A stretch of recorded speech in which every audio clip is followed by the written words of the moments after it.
자, 오늘 본문에는 구약 성경의 위대한 인물 가운데 한 사람이라고 할 수 있는 이사야 선지자가 본문의 주인공처럼 나옵니다. 사실은 하나님의 임재가 더 주인공이지만, 자, 지난주에는 엘리야 선지자에 관한 본문이 나왔습니다. 그리고 오늘은 이사야 선지자에 관한 본문입니다.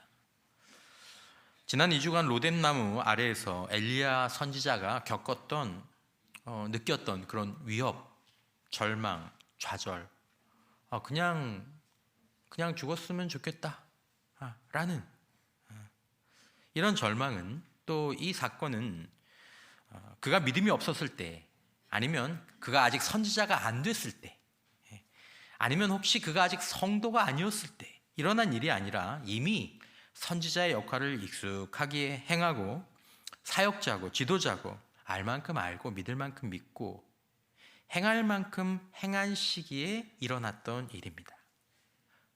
그리고 그렇게 일어난 그의 좌절과 절망 속에서 그의 신앙과 삶은 또 한 번의 거듭남처럼, 거듭남이라는 의미가 아니라 마치 또 한 번 거듭나는 것과 같은 새로운 차원의 신앙, 새로운 차원의 삶, 새로운 차원의 사명, 새로운 차원의 하나님에 대한 이해로 진전하게 되는 것을 보게 됩니다. 자, 오늘 본문의 이사야 선지자도 역시 일종의 절망감을 토로합니다. 그리고 좌절하면서 그의 언급에 다시 죽음이 언급됩니다. 화로다 나여 망하게 되었도다 라는 말은 뒤에서 조금 살펴보겠지만, 내가 죽게 되었구나 라는 의미입니다. 오늘 본문에 나오는 이사야 선지자 역시 그가 느끼는 이 좌절은 선지자가 되기 위한 좌절이 아닙니다. 이 좌절을 통해서 그가 하나님의 자녀가 되는 게 아닙니다. 이미 베테랑 선지자예요. 이미 하나님의 오래된 백성이에요. 여러분, 우리가 성경을 보면서 또 이런 사건들을 보면서 우리가 가져야 될 하나의 관점이나 생각 중에 하나는, 우리가 그리스도인이 된 이후에, 그리고 우리의 인생에서, 그리고 우리가 사역자가 된 이후에 때로 우리의 사역과 우리 인생에서 시련의 시기, 좌절과 낙담의 시기가 때로 찾아오기도 하는 것을 우리가 기억합니다. 우리는 그 시기의 의미와 가치를 알아야 하는 거죠. 나는 십자가 부활을 예전에 이미 통과했는데 왜 내 인생에 또 이런 십자가가 있는 거야? 왜 이런 죽음을 내가 경험하게 되는 거야?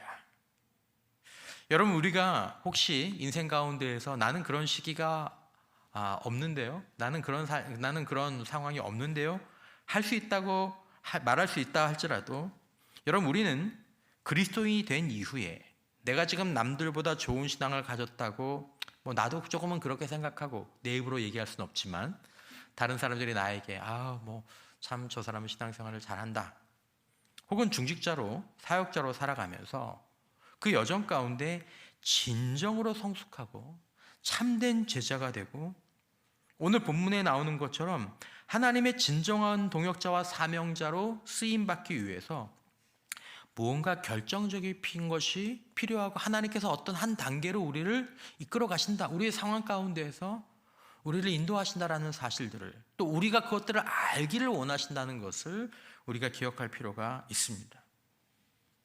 자, 오늘 본문을 보면 언젠가 이 본문으로 설교하면서 말씀드린 적이 있는 것처럼, 이사야 선지자가 성전에서 하나님을, 거룩하신 하나님을, 천사들이 두 날개로는 얼굴을 가리고 두 날개로는 발을 가리고 두 날개로는 서로 날아다니면서 하늘에 이 천사 찬양대가 찬양하는 가운데 하나님의 영광에 빽빽한 구름이 임하는, 말로 표현할 수가 없고 감정을 전달할 수 없는 이 엄청난 이 사건은, 그래서 누가 우리를 위하여 갈꼬라는 주님의 부르심에 내가 여기 있습니다, 나를 보내소서라는 이 고백은 이사야서 1장이 아니라 6장에 나온다는 것을 우리가 생각할 필요가 있습니다.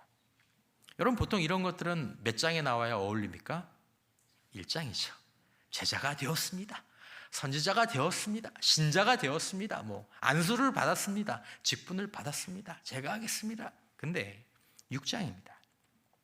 1장에서 5장 한참 이사야 선지자는 민족을 대상으로 한 민족적인 사역을 했습니다. 큰 사역을 했던 사람이죠. 나라를 대표하는 선지자. 그는 나라와 민족의 일들을 생각하고 거론하는 나라를 향해서 왕을 대하던 선지자였습니다. 이 시기의 배경을 이렇게 얘기하고 있습니다. 1절에 우시야 왕이 죽던 해. 성경에 그냥 적혀진 말은 하나도 없습니다. 우시야 왕이 죽던 해, 이 말이 무슨 말일까요? 그냥 몇 년도라는 의미가 아닙니다. 우시야 왕은 52년간 유다를 통치하고 기원전 약 740년경에 죽은 것으로 알려져 있었습니다. 그럼 그 해는 어떤 해일까요? 52년간 왕이 한 나라를 다스렸다고 하면 그 나라는 굉장히 안정된 체제를 아마 유지했을 것입니다. 그리고 실제로 우시야 왕의 시절에 유다는 매우 강대하고 그리고 내적으로는 겉으로는 굉장히 부유한 삶을 살았습니다. 그랬던 왕이 이제 죽었으니까 52년 동안 다스리던 그 공백, 그걸 이제 어떻게 메울 것이냐, 불안한 요소들이 좀 있겠죠. 뿐만 아니라 선지자의 눈으로 보기에 이 유다 민족은 종교적으로 타락했고 사회적으로도 매우 부패한 상황이었습니다. 1장에서 5장까지 그 내용들이 나옵니다. 거기에 더해서 주변에 있던 강대국, 특별히 이 아시리아 제국이 주변 국가들을 빠르게 정복해 나가면서 눈이 조금만 있다면 저 칼이 머지않아 유다 민족에게 향하겠구나, 지금 위험한 때구나 라는 것들을 알 수 있었던 거죠. 이사야 선지자의 마음이 어땠을까요? 아마 조금은 외롭지 않았을까? 엘리야 선지자만큼은 아닐지 모르겠지만 그의 마음은 그렇게 밝지 못했을 것입니다. 좀 어두웠겠죠. 우시야 왕이 죽던 그 해에 이사야 선지자는 적어도 내적인 상태나 외적인 환경이 그렇게 건강하거나 좋다라고 얘기할 수 없는 시기였습니다. 여러분들은 오늘 어떤 마음과 생각으로 성전과 예배에 올라오셨습니까? 아마 그날 성전을 찾던 날 이사야는 조금은 어두운 마음으로 여러 가지 생각을 하면서 성전을 찾았을 것입니다. 그리고 그때 하나님은 성경의 비슷한 유래를 거의 찾아보기 힘든 강력한 임재를 스랍들과 함께 드러내셨습니다. 우시야 왕이 죽던 해 성전에 올라가던 이사야 선지자의 눈과 마음은 어디에 가 있었을까요? 유다 민족의 국내적인 상황, 영적인 상황, 해외의 정세들, 여러 가지 생각으로 마음이 나누어져 있거나 복잡했을지도 모릅니다.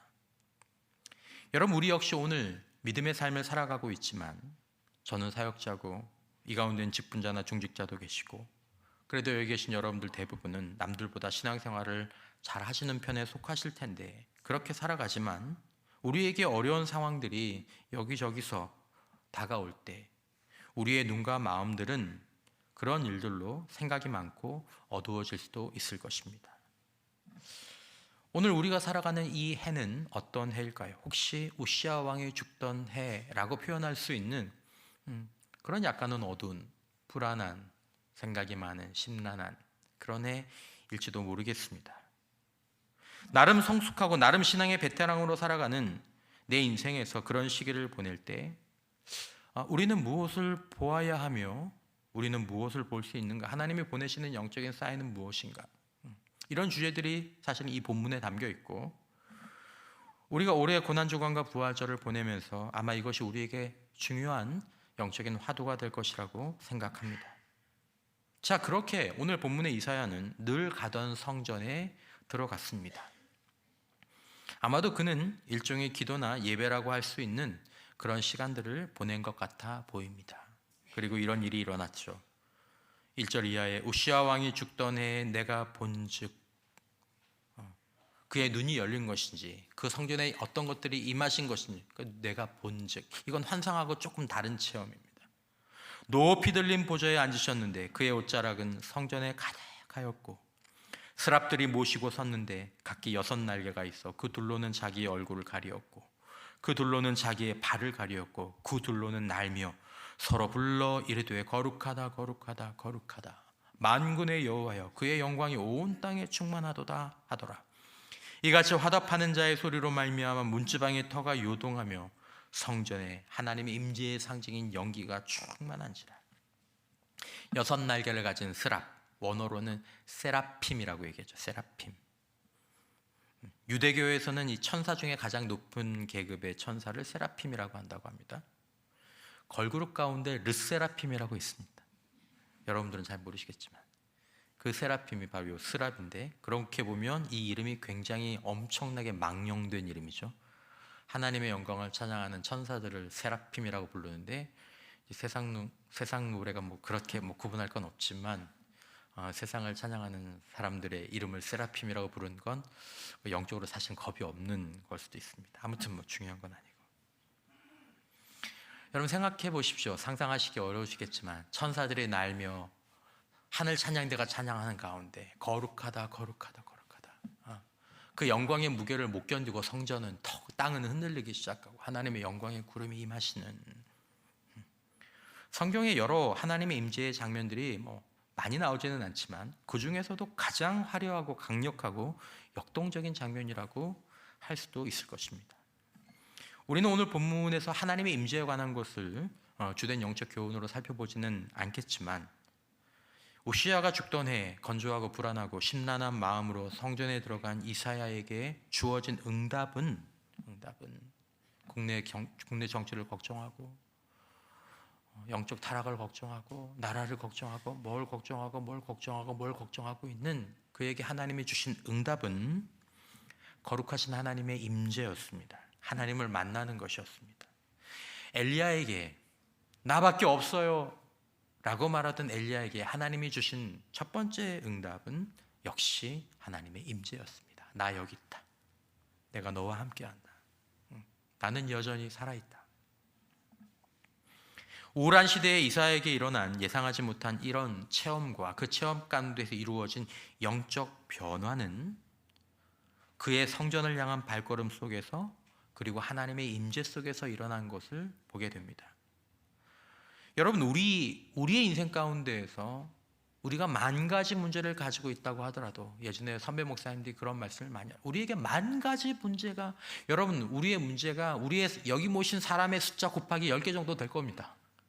하지만 그 문제의 해결은 기도하는 시간에, 예배하는 시간에, 말씀을 생각하는 중에, 주님을 바라보는 중에 하나님의 임재와 함께 그 참된 해결이 시작됨을 믿으시기를 바랍니다. 평화로다 하늘 위에서 내려오네. 우울한 시기를 지나가고 계십니까? 여러분 특별히 거룩한 습관을 유지하시기를 부탁을 드립니다. 하나님의 임재가 나를 기다리고 있는 곳, 하나님의 산 호렙 성전에서 때로는 세미한 소리 가운데, 거의 들리지 않는 소리 가운데, 내 내면의 깊은 곳에서, 그리고 때로는 압도적인 영광의 무게로 하나님은 엘리야에게, 또 하나님은 이사야에게, 그리고 오늘 저와 여러분들에게 일하실 준비를, 우리를 붙잡고 우리를 새롭게 하실 준비를 하고 계신다는 사실을 기억하셨으면 좋겠습니다. 이사야는 이전에도 선지자였습니다. 이사야는 그 전에 그렇게 타락한 선지자가 아니었습니다. 뭘 밝히는 그런 선지자가 아니었습니다. 하나님 편에서 열심히 사역하던, 백성과 왕과 민족의 죄악과 타락성을 목소리 높여서 드러내고 거룩하신 하나님의 심판을 선포하던 영향력 있는 국가적인 지명도를 가진, 국가 조찬 기도회 대통령 모시고 하는 그런 기도회가 있다면 아마 이사야 선지자가 기도를 하던 설교를 하던 그랬을 만한, 이미 선지자고, 내가 이미 신자고, 이미 예수의 제자고, 이미 사역자고, 이미 중직자로서 나름대로 열심히 살아왔던 사람으로 비교될 수 있습니다. 그런데 결과가 무엇입니까? 결과가 아주 독특합니다. 8절에 내가 또 주의 목소리를 들으니 주께서 이르시되 내가 누구를 보내면 누가 우리를 위하여 갈고 하시니 그때 내가 이르되 내가 여기 있나이다. 나를 보내소서. 내가 여기 있나이다. 하나님의 일에 나를 보내소서. 그럼 지금까지 한 일은 하나님의 일이 아닙니까? 하나님의 일을 했어요. 근데 지금 엘리야는 전혀 새로운 차원에서 내가 여기 있나이다. 나를 보내소서. 마치 하나님은 이사야가 지금까지 하나님의 일을 하지 않았던 것처럼 누굴 보내지? 누가 우리를 위해서 가지? 그렇게 독특하죠. 이사야는 이 이후로 새로운 소명으로, 새로운 사명으로 우시아가 죽던 해에, 그래, 그게 무슨 상관인데, 우울한 시대를 뚫고 자기 마음 가운데 확신과 비전을 가지고, 엘리야도 마찬가지죠. 저 넘어오실 메시아를 바라보고 선포하며 그의 남은 인생을 달려갔습니다. 새로운 단계로 나간 거죠. 여러분들이 아시는 것처럼 이사야서는 구약성경 가운데에서 가장 강력하고 가장 많은 메시아에 대한 예언을 담고 있습니다. 마치 이사야서를 읽다 보면은 예수님을 보고 그 다음에 누군가가 쓴 것처럼, 이사야 선지자나 엘리야 선지자는 이미 선지자였고 이미 하나님의 사람이었지만, 이들은 다시 다른 차원의 선지자로 우울한 시대를 뚫고 좌절의 마음을 뚫고 자기 자신을 넘어서서 사명의 자리로 나아가게 되는 것이죠. 이것이 하나님께서 우리에게, 때로 우리 인생의 좌절의 시간에, 죽겠다고 말하는 우리의 시간에, 죽을 것 같다라고 고백하는 시간에 우리에게 남겨두신, 또 우리에게 예배하신 은혜가 될 수 있음을 믿으시기를 바랍니다. 이것이 하나님의 자녀가 되기 전이 아닙니다. 하나님의 자녀가 된 이후에, 몇 사람만 아닙니다. 성경을 보면 이스라엘 민족 전체에게, 그리고 우리 주님이 공생의 사역을 우리와 대신 시작하시는 가운데, 성경의 위대한 인물들 가운데 이 시간들이 공통적으로 사건으로, 기간으로 있었던 것들을 보게 됩니다. 또 한 번의 죽음, 또 한 번의 절망, 또 한 번의 좌절.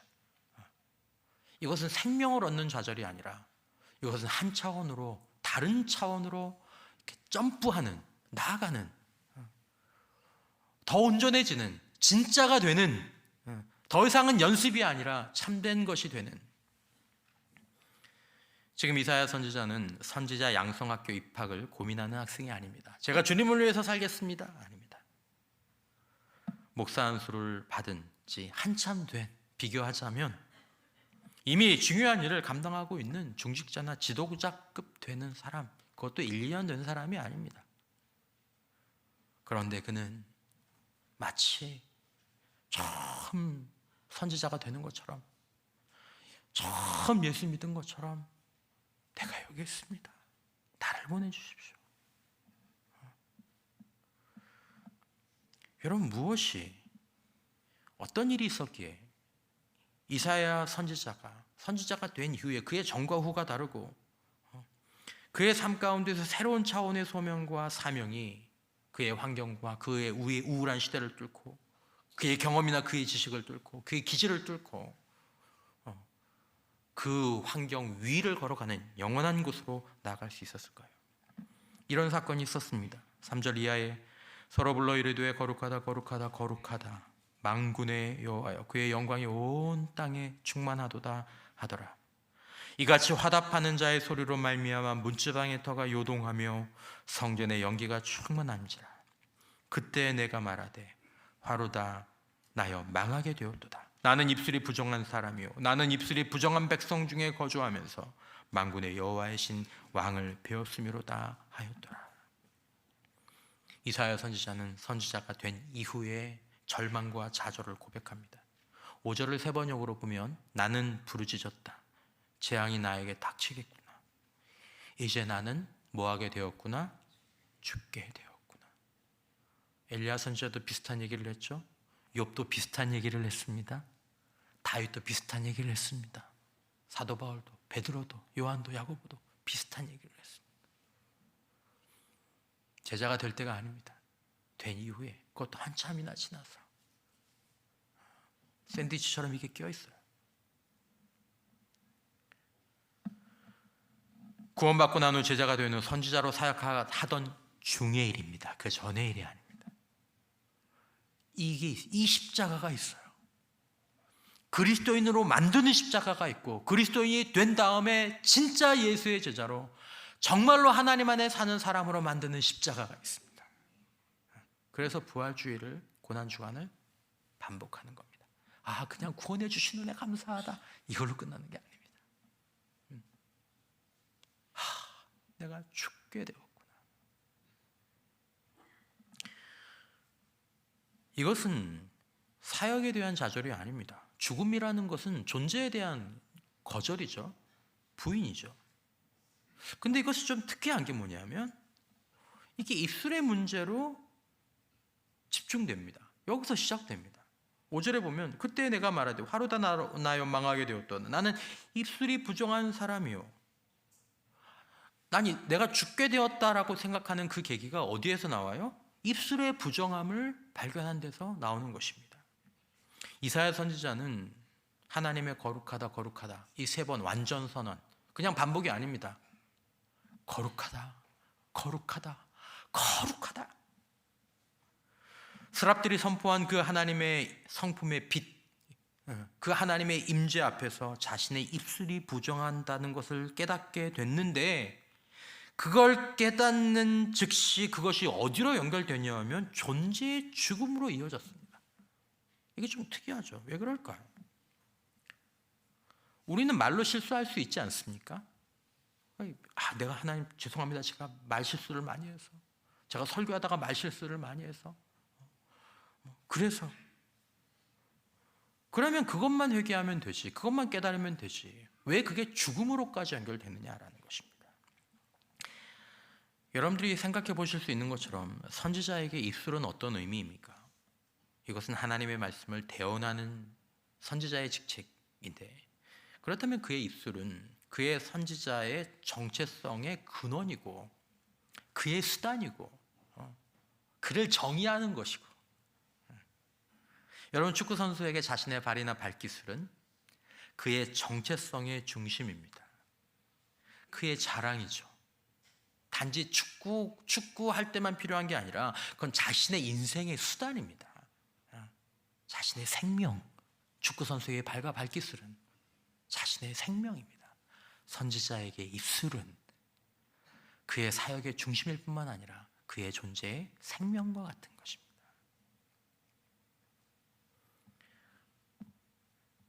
축구의 모든 것을 걸고 축구로 많은 것을 이룬 선수에게 어느 날 갑자기 문득 자기의 발과 발기술이 망가지게 되었다면 그것은 단순히 발과 발기술의 문제일까요?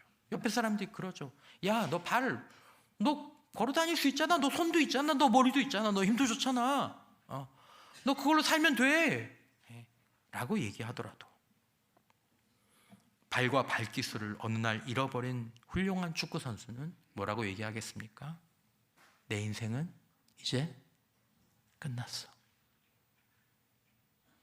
나 이제 어떻게 살지? 그의 인생이 와르르르 자부심, 자랑, 자신감, 와르르르 아무것도 아닌 자가 되어버리는 것입니다. 나는 할 줄 아는 게 이거밖인데, 나는 가진 게 이거밖인데.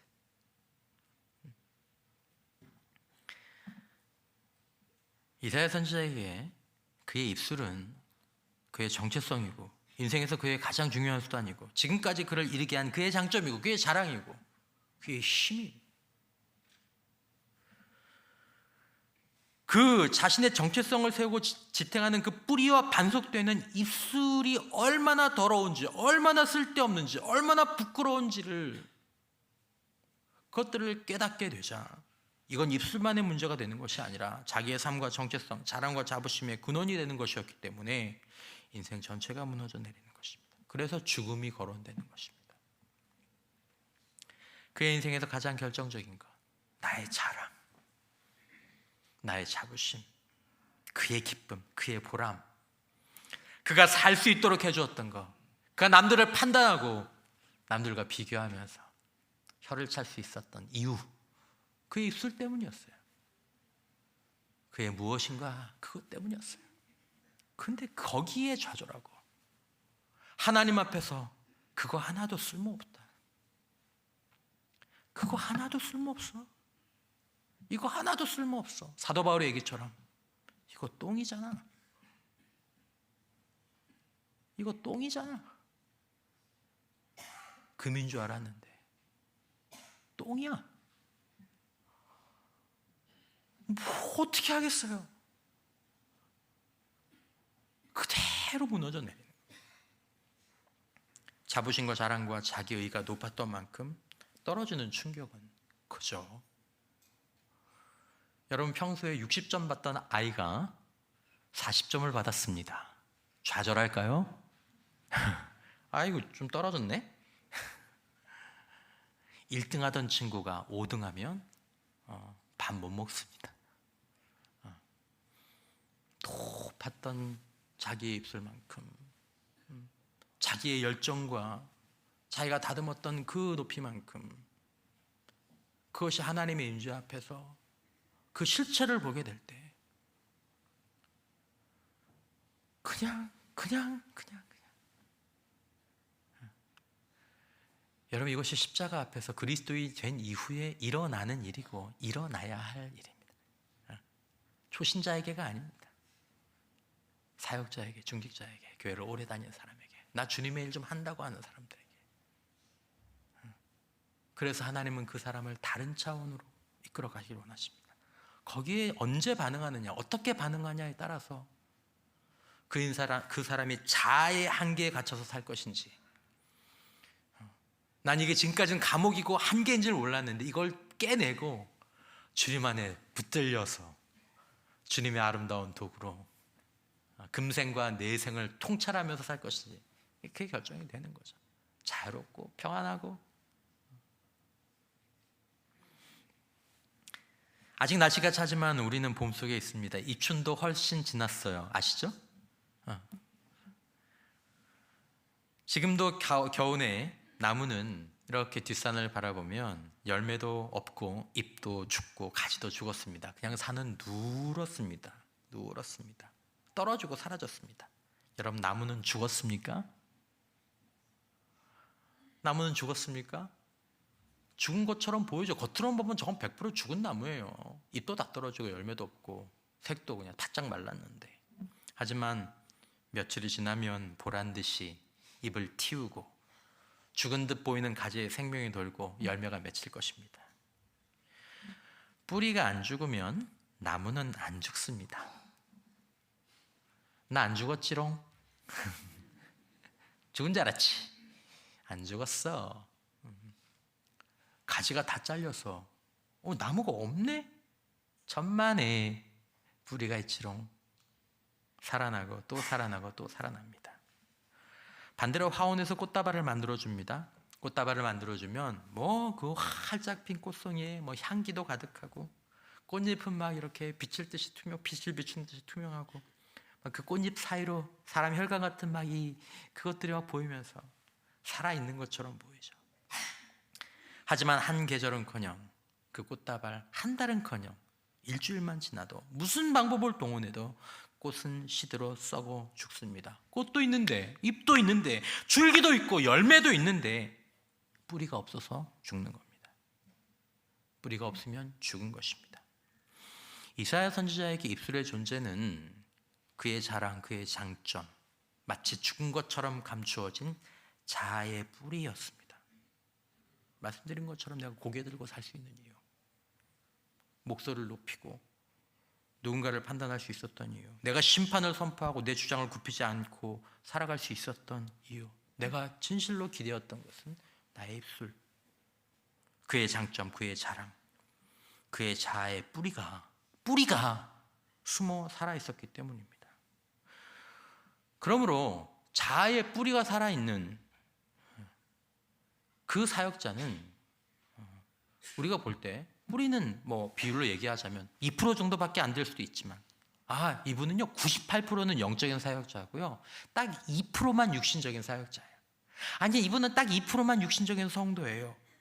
가 아니라 이분은요 뿌리가 육신적인 사역자고요, 뿌리가 육신적인 성도예요. 하나님은 우리의 자아의 뿌리를 아십니다. 오래전부터, 지금도 알고 계시죠. 그래서 하나님은 우리를, 사랑하는 예수님의 제자들을, 사랑하는 엘리야와 이사야와 사도 바울과 야고보와 요한을, 우리 신앙의 선배를 어느 시점에서 연습생이 아니라 진정한 하나님의 사명을 위해서 사용하실 때, 한창인 때, 높이 오른 것 같은 때, 공작처럼 자아의 날개를 활짝 펼 때 하나님 우리의 자아의 잎이 아니라, 자아의 줄기가 아니라, 자아의 열매가 아니라, 우리는 그걸 가지고 하나님 앞에 드렸다라고 얘기하고 십자가 못 박았다고 얘기하지만 하나님은 자아의 뿌리를 만지십니다. 아파요. 자아의 뿌리가 건드려지는 건 고통스러운, 죽겠다는 소리가 나오는 거예요. 그러니까 죽겠다고 하잖아요. 하나님의 사람이, 이사야 선지자가, 엘리야 선지자가, 사도 바울이 주님 앞에, 주님 저 이렇게는 못 살겠어요. 저 이렇게 살지 않게 제발 살려주세요. 3번을 구하잖아요. 3번을. 하나님 뭐라고 하십니까? 내가 약할 그때에 강하다. 너 자아의 뿌리 그거 그냥 가지고 살아. 그거 누른 채로 살아. 그게 십자가였어요. 우리 자아가 뿌리를 내린 그 나의 입술에 신앙이 어느 시점에, 초신자 때가 아닙니다. 그땐 감당 못하니까. 우리의 입술에 하나님의 빛이 비추어지면, 아, 주님 그것이 제 자아의 뿌리군요. 제가 그것들을 드리겠습니다. 그렇게 못합니다. 난리 납니다. 사역 그냥 죽자. 모든 것이 무너지며 더 이상 고개를 들 수 없고 아무 말도 못하고, 그렇게 말 잘하던 사람이 아무런 주장도 비판도 비난도 할 힘도 없고, 때로는 사람들 만나는 것도, 교회 나오는 것도 그런 사람이 아닌데, 왜요? 입술이 무너지니까, 자아의 뿌리가 무너지니까. 나는 아무것도 아닙니다. 난 진짜 아무것도 아닌 사람이 되어버린 거죠. 견디기 힘듭니다. 그때 내가 말하되 화로다 나여 망하게 되었도다. 누가복음 5장 8절, 시몬 베드로가 이를 보고 예수의 무릎 아래 엎드려 이르되 주여 나를 떠나소서 나는 죄인이로소이다. 이 고백을 언제 하는지 아십니까? 베드로가 밤새 고기를 잡았는데 허탕 쳤잖아요. 어부는 고기 잡아야 되지 않습니까? 나 지금까지 이건 내가 다 잘한다. 나는 언제든지 고기가 어디 있는지 알지. 거기 내 냉장고 있거든. 문만 열면 잡을 수 있는, 어부들이 냉장고라고 얘기하는. 근데 예수님께서 그의 상식과 그의 기술과 그 모든 것들을 초월하셔서 그물을 내려 고기를 잡으라고 하니까 다 잡혔잖아요. 그의 장점이 약점이 되고, 그의 강함이 약함이 되고, 그의 자랑이, 금빛 같던 자랑이 배설물 같은 것으로 변할 때, 그때 무릎을 꿇고. 여러분, 우리는 자아의 죽음과 함께, 죽음은 아프죠. 하지만 그 순간부터 자아의 감옥이 깨어지기 시작하고 자아의 한계가 벗어나면서 진짜 주님의 일을, 진짜 주님의 사랑을 지금까지도 해왔지만 그것들을 더 깊이 더 온전하게 깨닫게 됩니다. 진짜 목사, 진짜 중직자, 진짜 성도, 가짜라는 것이 아니라 하나님의 말씀과 성령의 만지심을 피해서 감추고 감춘 사역의 그늘 가운데 직분과 봉사의 덮개 밑에 숨겨둔 이 자아의 생명력, 질긴 생명력, 겨울을 몇십 년을 보내도 죽지 않고 나는 죽지 않았지롱. 자아의 뿌리가 죽지 않으면 아무리 설교를 듣고 순간적으로 부끄러운 생각이 들거나 후회를 하더라도, 매일처럼 세족식을 한다고 하더라도 우리는 예수님의 진정한 일을 할 수가 없습니다. 마귀의 일을 하게 되고 자기의 일을 하게 되고 사람의 일을 하게 됩니다. 예수님의 제자들이 여정 속에서 보여주는 그 일, 금요일날도 살펴봤지만 9절에 그 일이 있구나, 9장에서 그 일이 있고 10장에 보면 또 그 일이 있습니다. 미워하고 견제하고 싸우고 불안하고 의심하고 배신하고 영적인 절망이 아니라 육신적으로 절망하게 되는, 오르락내리락하는, 주님의 일을 세우는 자가 아니라 방해하는 자가. 마가복음 8장 33절, 예수께서 돌이키사 제자들을 보시며 베드로를 꾸짖어 이르시되 사탄아 내 뒤로 물러가라. 내가 하나님의 일을 생각하지 아니하고 도리어 사람의 일을 생각하는도다 하시고. 우리가 이 말씀을 한번 들어야 합니다. 우리가 이 말씀을 사실 한번 들어야 됩니다. 사탄아, 어디 사람의 일을 하고 있어, 하나님의 일을 하지 않고. 큰 충격이죠. 하나님은 이사야가 버리고 절망하고 좌절한, 진짜로 죽어버린 이사야의 입술을 사용하셨습니다. 하나님은 베드로의 성품과 요한의 기제를 사용하셨습니다. 하나님은 사도 바울의 지식과 논리, 그의 열정, 그가 배설물처럼 여겼던 것들을 사용하셨습니다. 하지만 그들의 육신적인 장점은 하나님의 거룩한 제단의 숯불, 인간의 십자가가 아니라 하나님의 제단이 어디입니까? 십자가, 갈보리 십자가. 그게 하나님의 제단입니다. 스랍이 가지고 온 숯불은 그건 예수의 보혈입니다. 그것으로 망했다, 죽었다, 끝났다, 아무 소용없다, 이거 배설물이다 얘기한 그것들이 통과하고 나니까 그것들을 사용하시는 것입니다. 그들의 장점이 약점이 되고 그들의 자랑이 부끄러움이 되고 그들의 자부심이 치부가 될 때, 나를 지탱하던 것들이 무너지고 기대고 의지할 데 없고 그저 이제는 하나님의 은혜밖에 자랑할 게 없고 예수와 예수의 십자가만을 자랑할 것이 없을 때, 그때 하나님은 이사야의 입술을 강제로 스랍들을 통해서 야 꽉 잡아, 꽉 잡아, 쟤 난리냐, 꽉 잡아 그렇게 하지 않으셨습니다. 그가 자신의 입술의 부정함을, 자신의 자아의 뿌리를 깨닫고 좌절하고 슬퍼하고 그러면서 주님의 십자가 앞에 가지고 나왔을 때, 그것들이 제단의 숯불에 태워지고 거룩하신 하나님의 제사인 십자가 앞에 다시 한번 놓이게 되는 것이죠. 이건 구원의 십자가가 아닙니다. 새로워지는 십자가, 성장의 십자가. 여러분, 우리는 고난주의를 바라보고 있습니다. 여러분, 이 일은 하나님의 거룩하신 임재 앞에서 일어나야 됩니다. 세상적으로 이 일이 일어나면 우리는 못 살아요. 그거는 마음에 상처만 남길 뿐이에요. 하나님의 임재 앞에서. 그러니까 누가 여러분들을 보면서, 저를 보면서 야, 너 네 자아의 뿌리 뭔지 알아? 내가 알려줄까? 너 이거 죽어야 된다? 그럴 필요 없어요. 그런다고 되는 게 아닙니다. 하나님 임재 앞에서 자기가 깨달아야 합니다. 하나님 보여주실 때 울고 괴로워하고 부끄러워하고, 이 일에 갈보리 언덕 예수님의 십자가 앞에서 일어나야 합니다. 이 영적인 절기는 십자가가 높이 들리는 절기입니다. 중요한 절기입니다. 여러분, 그냥 보내는 절기가 아닙니다. 그러면 우리가 삽니다. 그 죽음 가운데 부활의 새 생명이 올라오는 것처럼. 그냥 회복이 아닙니다. 이들의 회복은 부활의 회복입니다. 이 우울한 시기 속에 감춰 놓으신 하나님의 일, 하나님의 음성을 듣고 일어나는 거죠. 이 절기에 저와 여러분들의 입술이 하나님의 입술로 죽고 사는 역사, 태워지고 정결해지는 역사가 아픈 가운데에서도 아름답게 일어나는 역사가 있기를 축원합니다. 그 절망의 십자가가, 그 기쁨의 부활로, 십자가가 있어야 부활이 있는 거예요.